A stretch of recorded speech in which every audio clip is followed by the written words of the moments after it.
Hello, everybody, and welcome to this episode of FinServ Tech Oracles. I'm Johna Johnson. I'm here with my oracular colleague, Jerry Murphy, to share our thoughts on technology for financial services firms.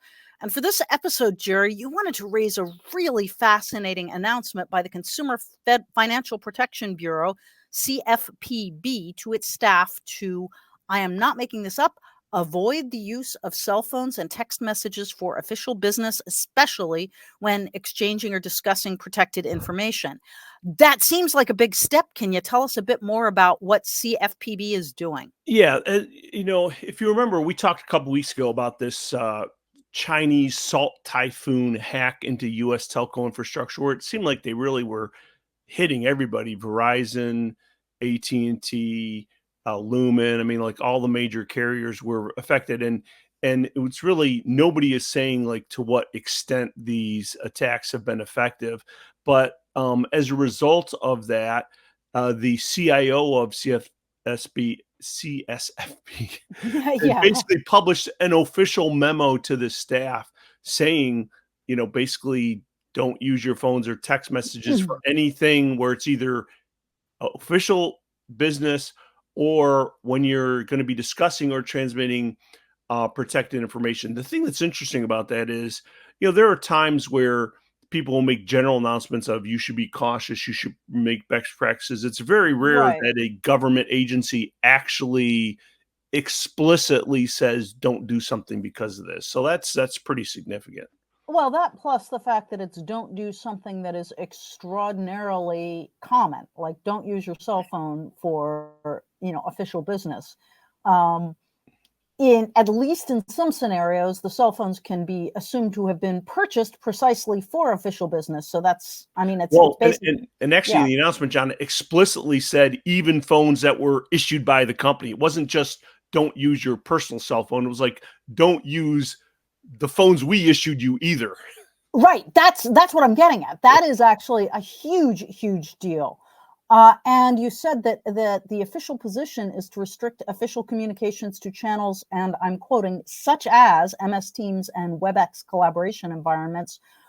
Did they specifically call out MS Teams and WebEx?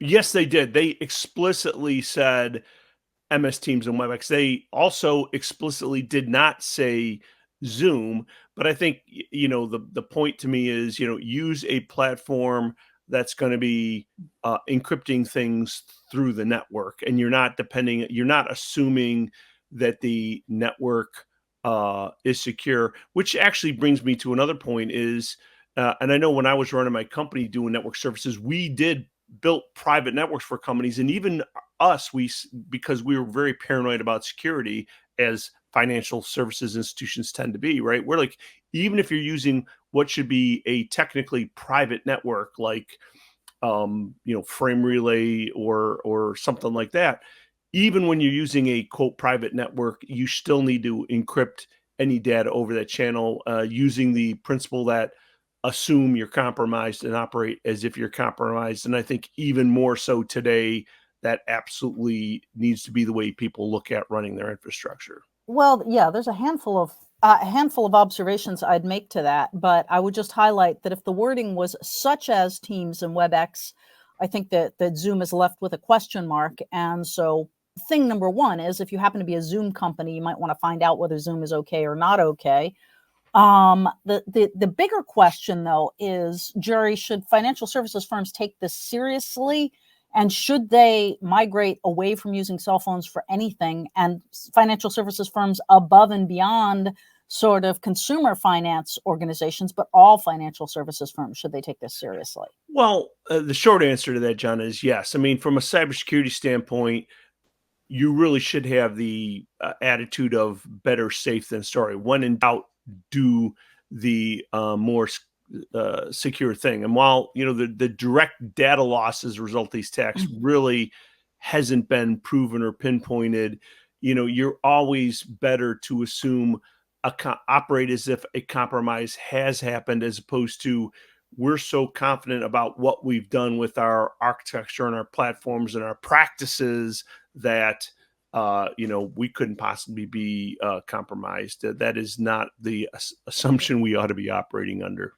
Yeah, well, and I think the bigger assumption, and I'm maybe getting ahead of myself here, but if the issue is that the phone companies have been compromised, the bigger issue is even if you are encrypting all traffic across the phone companies, which you might do by using something such as, oh, I don't know, WhatsApp, um, the bigger problem is that data can be collected and downstream hacked once we have things like, quantum attacks on cryptography, which sounds far-fetched, but has actually been predicted by the US government to hit sometime in the next couple of years. So essentially, any information that's not going to be obsolete 5 years from now is at risk going across any unsecure network, and we know at this point that Verizon and AT&T qualify as unsecure. I would be curious to see what kind of quantum-proof cryptography Microsoft and Cisco are putting in place for WebEx and Teams.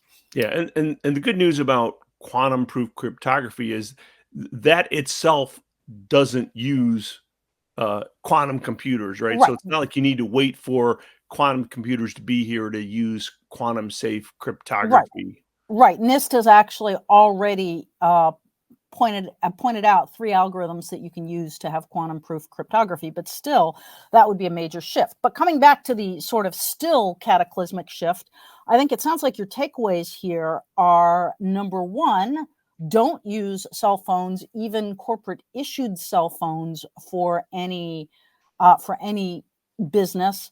Number 2, make sure that you encrypt everything both in rest and in motion. And number 3, wherever possible, make sure that your encryption is using quantum-proof encryption, because there's always the possibility that somebody can be saving the data and then hacking it downstream once, quantum technology has gotten to that point, which is soonish. Yeah, and I put it more on the ish than the soon myself. I mean, the government, in terms of being safe, than sorry, 2 years. My own looking at the state of the art of quantum is, I think it'll probably be longer than that before we have large enough functional quantum computers for that to be a reality. But again, we need to operate on the assumption that these things are going to be happening as opposed to hoping they're not going to happen. For Exactly. 2 years is the near term, 5 years is the outside term, and the rate of change in quantum, which is a space that I cover, is faster than most people realize because AI is getting all the attention right now. But in any event, better safe than sorry, as you said. So that's really shocking news for financial folks, and I certainly hope they listen to us. That will be it until next week at noon. Thanks again for watching and listening to FinServ Tech Oracles.